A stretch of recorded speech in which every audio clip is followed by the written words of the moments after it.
ஆரியம் போல் உலக வழக்கொழிந்துங்கிறத தூக்குனது ஏன்? இவ்வளவுதான்டா ஆரியத்துக்கு எதிராக இவங்க புடுங்குன புடுங்கு. இவ்வளவுதான்டா. இதுக்கு விளக்க யாரா சொல்லுவா?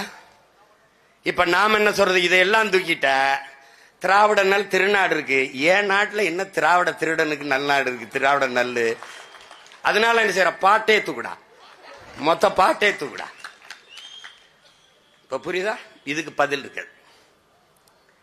இவங்க வேலையே இந்த பூச்சாண்டி. இந்த பார், ஒரு குழந்தைக்கு சோறு ஊட்டும் போது பாட்டு பாடி சோறு ஊட்டலாம், கதை சொல்லி சோறு ஊட்டலாம், கவிதை சொல்லி சோறு ஊட்டலாம், நிலவை காட்டி சோறு ஊட்டலாம், குயிலை காட்டி சோறு ஊட்டலாம், மயிலை காட்டி சோறு ஊட்டலாம். திருட வருவான், பூச்சாண்டி வருவான், புடிச்சு கொடுத்துருவேன்னு சொல்லி சோறு ஊட்டுறதுக்கு பத்தியா?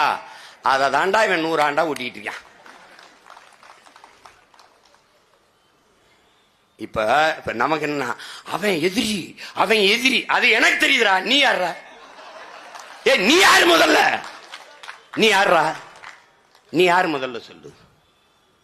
நீ யார் சொல்லு. என்ன என்ன வச்சது? எப்படி எப்படி இருக்கு பாருங்க. யார் பெரியார் இருக்குல்ல? யாரு பெரியாரு? எனக்கு யாரு பெரியாரு? எனக்கு யாரு பெரியார்? என்னை பெத்தவன் எங்க அப்பன். அவன் என்னைய காத்தான்.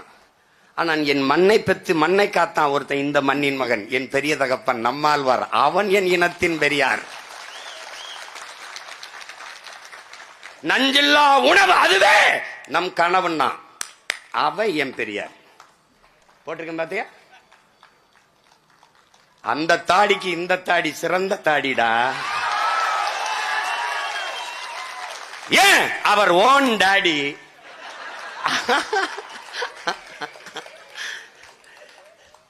அவன் பெரியார். விதைகளே பேராயுதம். எங்க அப்பன்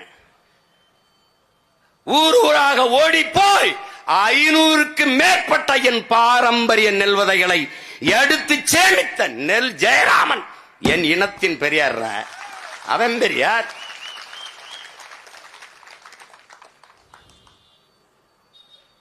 இந்த நாடு அடிமைப்பட்டு கிடக்கிற போது அன்பு பெருமக்களே, ஆயிரக்கணக்கான மேடை நாடகங்களை நடத்தி விடுதலை விழிப்புணர்வை ஊட்டியவன். 29 முறை சிறை தண்டனை பெற்றவன் நம்முடைய பாட்டன் விஸ்வநாதன். நான் செய்கிற இக்காரியம் வெல்லும், எழுச்சியுற்று வெல்லும். அதாவது தமிழ் மொழியை காக்குங்கிறாப்ல. கீழே சின்னச்சாமின்னு இறந்து போறான் ஐயா ஈவேரா கடிய